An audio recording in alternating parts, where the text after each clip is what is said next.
Halo semua, selamat datang kembali di channel Fast Movie, dimana pada video kali ini Fast Movie akan melanjutkan part 16 dari series Better Call Saul. Pada episode kali ini akan ada sedikit perbedaan ketimbang episode-episode sebelumnya, yang mana beberapa adegan sengaja dibuat berlatar hitam putih, dimana latar ini nantinya akan muncul selama beberapa episode ke depan. Di episode inilah kita akan melihat bagaimana kehidupan Jimmy setelah masa Breaking Bad tamat. Jadi buat kalian yang belum nonton series Breaking Bad, saya saranin supaya kalian nonton series Breaking Bad lebih dulu, supaya nanti kalian bisa lebih relate. Untuk yang mau nonton series Breaking Bad, silakan kalian cari videonya di kolom playlist channel ini. I'm a lawyer, not a criminal.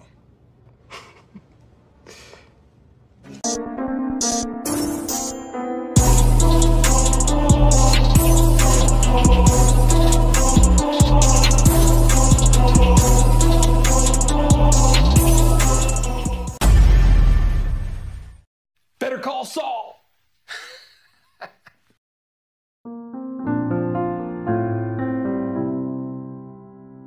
Sebelum masuk ke ceritanya, admin akan sedikit membreakdown bagaimana transformasi identitas dalam tokoh utama di series kali ini, baik itu sebagai Jimmy Miguel, Saul Goodman, dan yang terakhir sebagai Gene Takevic. Pada season pertama, Jimmy tidak memiliki banyak hal dalam hidupnya, tetapi dia ambisius, banyak akal, dan juga manipulatif, alat penting untuk menaiki tangga sosial. Dia juga punya game yang selalu membuat hidupnya menjadi lebih berwarna. Sementara identitasnya sebagai Saul Goodman sebenarnya tak jauh berbeda dengan kehidupan Jimmy sebelumnya. Yang menjadi perbedaan hanyalah pada sisi moralitas, di mana Saul rela menukar rasa kemanusiaan hanya untuk uang. Di masa ini Kim bukan bagian dari hidupnya lagi, tetapi dia tampaknya mengimbangi ketidakadirannya dengan menjalani kehidupan yang keras dan juga norak, di mana masa ini jelas tergambar dalam series Breaking Bad. Sebaliknya, identitas Saul yang sekarang menyandang sebagai Gene 180 derajat sangat berbeda. Ia kini selalu merasa sengsara dan juga tertahan oleh keadaannya. Dia terjebak dalam pekerjaan buntu dan tahu bahwa dia tidak akan pernah bisa kembali ke kehidupan lamanya. Kelangsungan hidup dan kebebasannya tergantung padanya untuk tetap menjadi pria parubaya lain, dengan fitur yang dapat dengan mudah dilupakan oleh kebanyakan orang. Beberapa dari kalian mungkin bertanya, mengapa adegan Gene dalam Better Call Saul berwarna hitam putih? Menurut admin sendiri, adegan berwarna putih ini menandakan kehidupan Jimmy yang dipenuhi dengan rasa kesepian, tertekan, dan juga tidak memuaskan. Dalam adegan pembuka Better Call Saul season pertama, kita melihat Gene memutar rekaman video iklan TV Saul Goodman lamanya. Into an unfair fight. Hi, I'm Saul Goodman, and I will do the fight. Dan saat adegan tersebut berlangsung dalam warna hitam putih, kita dapat melihat bahwa iklan yang terpantul di kacamata Gene diputar dalam bentuk berwarna. Ini menunjukkan bahwa Jimmy merasa hidupnya sebagai Saul Goodman sangat bersemangat dan bisa membuatnya merasa lebih hidup. Sementara keberadaannya sebagai Gene Takevic terasa seperti cangkang yang suram dan juga kosong. Dalam episode 10 season 6, kita akan diajak untuk melihat kehidupan Jimmy alias Saul setelah series Breaking Bad tamat. Jadi ketika Walter tewas saat menyelamatkan Jesse, beberapa tahun kemudian Saul yang saat itu dalam masa pelarian menyandang identitas barunya sebagai Gene Takevic, seorang manajer toko roti yang terletak di sebuah pusat perbelanjaan di Nebraska. Selama menjalani kehidupan yang sangat monoton, Gene selalu merasa was-was ketika ada seseorang yang menatapnya dengan tajam, padahal beberapa di antaranya tidak berniat untuk melihat ke arahnya. Rasa paranoid ini seakan sudah menjadi sahabat karibnya. Hingga pada kemudian hari ketika Gene memesan taksi, ia melihat liontin taksi itu bertuliskan Albuquerque. Ditambah si sopir juga menatapnya dengan tajam. Gene sempat mengira jika si sopir itu adalah seorang mata-mata dari FBI. Akibatnya Gene memilih untuk turun dari taksi tersebut. Semenjak kejadian itu, Gene segera mencari kontak Edward, seorang pemilik toko vacuum cleaner yang memiliki bisnis sampingan sebagai penyelundup para penjahat.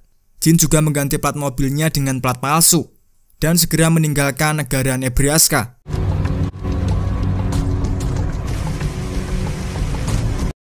Setelah beberapa hari menghilang, Gene menelepon rekan kerjanya di toko roti.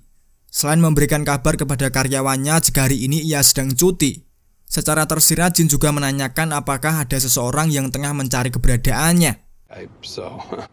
So nobody at all. Setelah mengetahui jika tak ada yang mencarinya, barulah Gene berani kembali ke Nebraska. Ia kembali melakukan rutinitas yang sangat monoton. Nasnya ketika Jin istirahat makan siang, ia kembali melihat sopir taksi itu datang menghampirinya. Dan seperti yang ditakutkan Jin, sopir taksi yang bernama Jeff ini ternyata mengenalinya. Jeff mengaku jika dirinya sangat mengidolakan Sol ketika masih menjadi pengacara. Meski berulang kali Jin membantah jika dia bukanlah Sol yang dimaksud, malah membuat Jeff semakin yakin dengan siapa sekarang dia berbicara. Jeff bahkan sampai meminta Jin untuk mengucapkan slogan ikoniknya yang dulu sering Sol ucapkan ketika menghiasi layar kaca televisi. I don't know what you're... Sure you do. Just say it. Better call Saul. There we go. Setelah puas dengan semua itu, Jeff bersama satu temannya lagi pergi meninggalkannya. Setelah identitasnya terbongkar, Jin segera menelpon Edward untuk membuat identitas baru lagi. Edward pun menyanggupi permintaan ini. Namun karena sebelumnya Jin pernah menggunakan jasanya, ia akan dikenai biaya 2 kali lipat lebih besar dari harga sebelumnya. Jin pun sepakat dengan biaya tersebut. Namun ketika Edward menjadwalkan hari penjemputan, Jin seakan mendapatkan ilham untuk menangani masalah ini dengan caranya sendiri.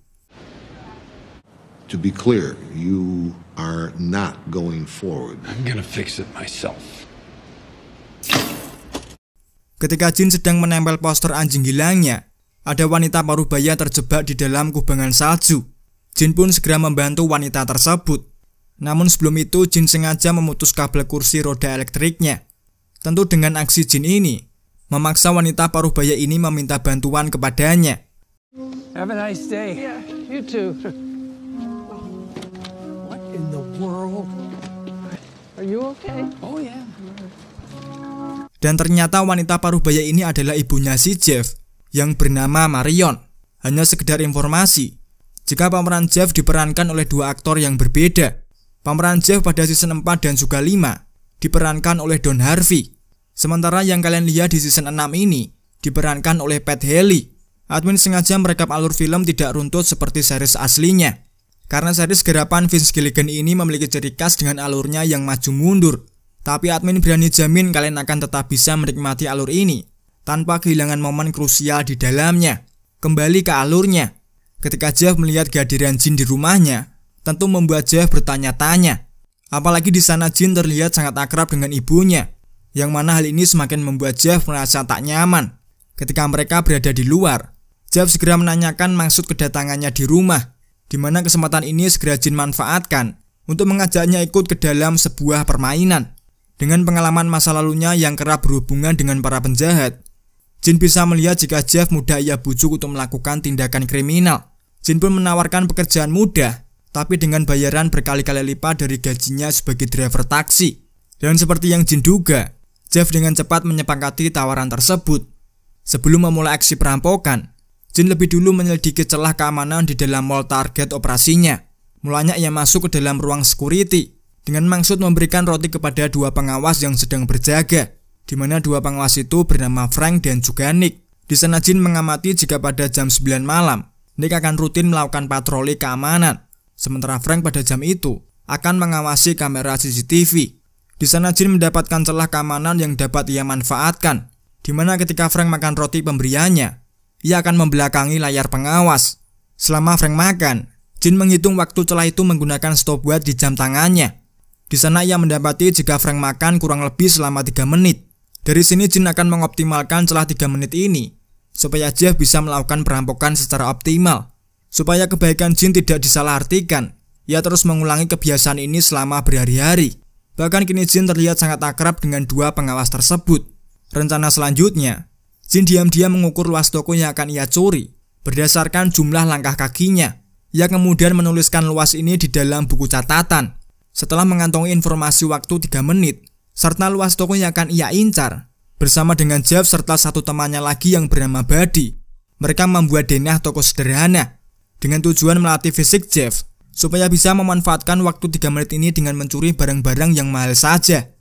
Pick up the pace. Go, go, go! 1 Armani suits and run! 5 Patagonians to survive! 6 Viking sweatsuits in the mix! Let's go, let's go, let's go! Di sana Jeff sempat menanyakan bagaimana kita bisa lolos dari area kamera pengawas. Jin pun segera menjelaskan. Dalam rekaman CCTV, biasanya akan secara otomatis terhapus dalam waktu 72 jam. Itulah sebabnya Jeff hanya boleh mengambil 3 barang di setiap toko, supaya pada keesokan harinya, manajer toko tidak akan tahu kalau toko mereka baru saja dirampok. Dan pada saat mereka melakukan inventory, sisa rekaman pencurian sudah terhapus di data CCTV. Hingga ketika hari perampokan tiba, manajer departemen store kebingungan dengan datangnya paket tanpa pemberitahuan di dok pemuatan. Di sana ia mendapati Buddy yang saat itu menyamar sebagai sopir pengiriman dengan peti kayu besar yang tampaknya berisi penyemprotan industri. Karena merasa tidak pernah meminta pengiriman barang ini, si manajer meminta untuk berbicara dengan atasannya, di mana pembicaraan itu mengerahkannya kepada Jin yang berperan sebagai manajer pengiriman. Dengan kepandaian improvisasi sekaligus taktik pelobiannya, Jin berhasil membujuk supaya peti itu disimpan sementara di gudang. Setelah itu Jin segera masuk ke ruang security, dan seperti biasa, ia memberikan roti kepada 2 pengawas. Setelah Frank membelakangi layar CCTV, Jin segera mengirimkan pesan kepada Jeff. Jeff pun segera keluar dari peti itu dan mulai melancarkan aksinya. Jeff berlari dan mengambil masing-masing 3 barang di setiap toko, yang mana aksi ini persis seperti yang Jin rencanakan. Meski secara fisik Jeff dalam kondisi prima, ternyata hal itu tidak cukup kuat untuk menolak kesialan dalam dirinya. Satu lagi semangat-semangatnya ia berlari. Naas, Jeff malah terpleset sampai membuatnya pingsan selama beberapa detik.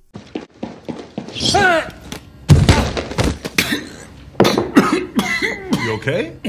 Tentu saja kecelakaan ini membuat Jin harus memutar otak supaya Frank tetap membelakangi layar, di mana ia sengaja curhat sambil menangis dengan menceritakan kehidupannya yang sangat kesepian. What? Look at me. I don't know. Untungnya Jin dapat mengalihkan perhatian Frank, sampai pada akhirnya Jeff segera siuman dan langsung bersembunyi ke dalam kamar mandi.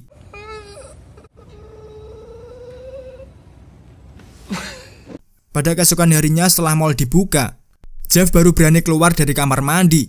Ia pun mencoba membaur dengan para pengunjung, hingga akhirnya ia sukses keluar dari mal tanpa terdeteksi. Jeff dan Buddy tentu tertawa gembira dengan hasil jarahan ini, yang kemudian Jin mengungkapkan bahwa dia sengaja mengatur perampokan dan mengajak mereka berdua, dengan tujuan supaya ketika Jeff mencoba mengadukan identitas aslinya, dia juga akan mengadukan balik perampokan ini. Di sana Jin menegaskan jika urusan kita hanya akan sampai di sini. You're done. Say it. We're done. Di Albuquerque, mantan asisten Sol yakni Francesca kini berada di sebuah toko serbada yang sudah ditinggalkan. Dia terlihat tengah menunggu di dekat telepon umum. Saat dia akan pergi, salah satu telepon itu mulai berdering. Yeah.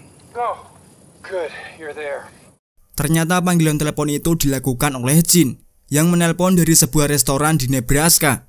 Dia memberikan instruksi kepada Francesca tentang cara menemukan kantong tersembunyi berisi uang tunai beberapa ribu dolar. Setelah itu, dia baru memberitahu Jin tentang apa yang terjadi sejak dia meninggalkan Albuquerque.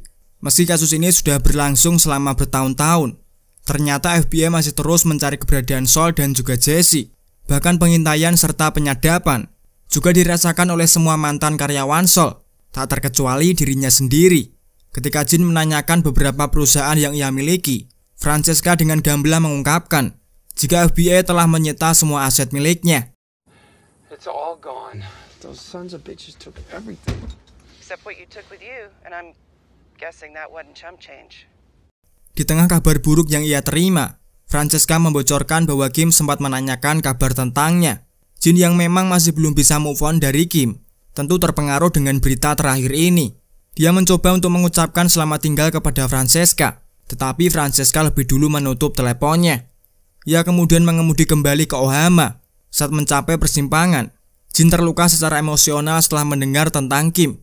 Dia kemudian mencari telepon umum dan menelpon tempat di mana saat ini Kim bekerja. Kim Wexler. I believe she works there.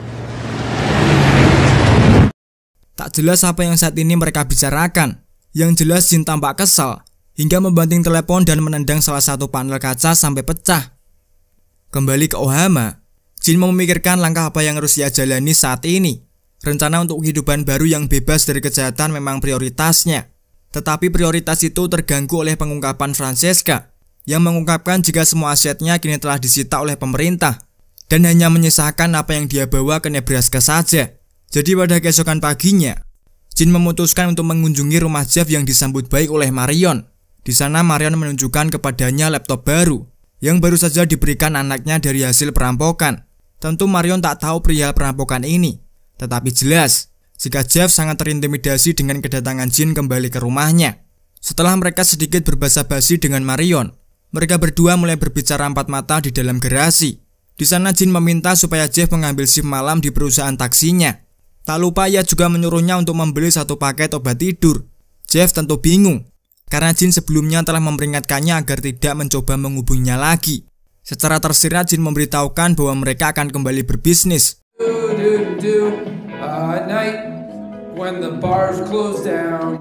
Malam itu di salah satu bar karaoke, Jin menggunakan nama samaran sebagai Victor untuk memulai aksi penipuannya, di mana target penipuan pertamanya adalah seorang pria dewasa bernama Alfred. Alfred merupakan pria menjengkelkan yang terus membujuk Jin untuk melakukan serangkaian taruhan. Di sana Jin berpura-pura larut dalam permainannya, sampai ia harus menraktir beberapa gelas minuman karena kalah dalam taruhan tersebut. Namun pada satu titik ketika mereka asik minum bersama, Jin hanya berpura-pura mabuk. Pasalnya ia tidak benar-benar menenggak minuman itu.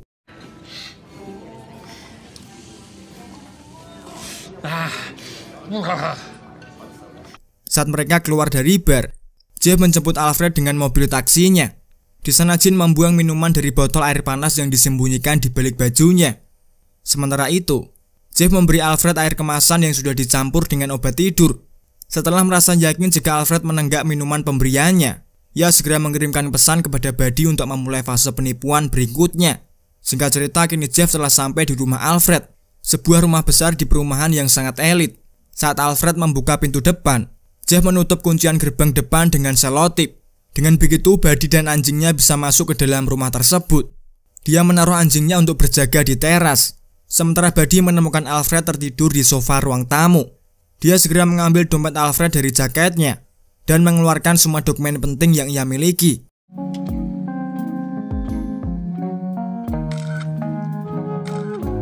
Setelah memotret kartu penting tadi, ia kembali menaruhnya ke tempat semula. Dia kemudian pergi ke meja kantor Alfred untuk mencari dokumen keuangan. Di sana ia menemukan buku tabungan lengkap dengan kata sandi akun perbankannya. Setelah mendokumentasi semua informasi keuangan milik Alfred, Buddy segera pergi dari tempat tersebut. Di setiap malam mereka bertiga rutin melakukan serangkaian penipuan ini. Di sana Jin selalu menargetkan pria kaya yang hidup sebatang kara di rumah. Dengan begitu mereka bisa dengan mudah menjalankan aksinya tanpa diganggu oleh orang lain. Mereka lalu menjual informasi keuangan itu kepada salah satu penjahat dengan imbalan uang beserta 1 krat whisky. Sejenak Jin bisa menikmati beberapa kebiasaan lamanya sebagai karakter Sleeping Jimmy, mulai dari pergi ke klub, melakukan one night stand dengan para penari, dan berbagai kehidupan malam yang sering ia lakukan saat masih muda. Hingga pada suatu malam, Jin menargetkan seorang pengunjung bar berkacamata bernama Ling. Setelah mereka terlibat dalam percakapan ringan, alarm Ling berbunyi dan ia segera meminum obatnya. Sorry. Those look exotic. Dia mengaku kepada Jin bahwa dia menderita kanker. Jin awalnya sempat ragu untuk melanjutkan penipuan, hingga kemudian ia bertanya, apakah tidak apa-apa ketika minum obat sambil menenggak alkohol? Ling pun menjawab bahwa kita hanya hidup sekali, jadi lebih baik kita nikmati di setiap detiknya. You only go around once. You got that right. Jin lalu mengantar Ling keluar dan membiarkannya masuk ke dalam perangkap selanjutnya. Dalam sebuah kilas balik, kita akan diperlihatkan bagaimana pertemuan pertama kali Saul dengan Walter dan juga Jesse. Meski pertemuan ini ditujukan supaya Saul membebaskan Badger, di sana Saul malah mengalihkan masalah itu dengan apa yang saat ini mereka berdua lakukan. What, you two drive around like Mr. Softy, scooping out drugs for all the good boys and girls? No, we don't deal from here. I said no details.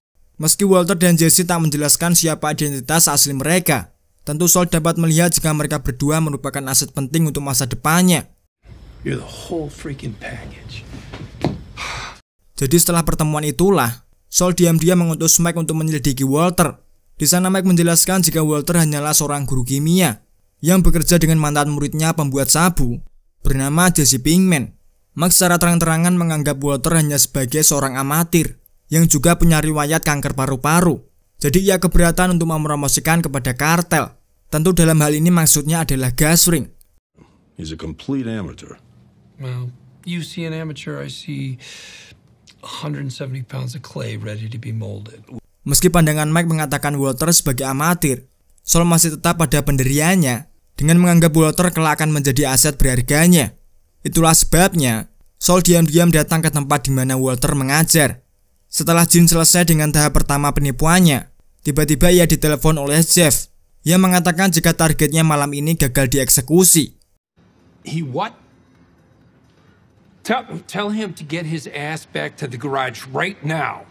Jin kemudian marah kepada Buddy yang ternyata tak ingin merampok korbannya hanya gara-gara korban sakit kanker seperti dengan mendiang ayahnya. Jin yang merasa sudah menghabiskan banyak waktu untuk aktingnya tadi sama sekali tak bisa menerima alasannya. Lagi pula Jin menganggap jika semua korban kita pasti punya cerita sedih di dalam hidupnya. Jin pun akhirnya memecat Buddy di saat itu juga. Go. We don't need you. And I know I don't need to tell you this, but since you're such a goddamn amateur, I will anyway. Keep your mouth shut. Sementara dirinya dan Jeff berencana untuk tetap melanjutkan perampokan tersebut setelah Jeff mengantarkannya di rumah korban yang menerobos pintu depan, dan episode 11 bersambung.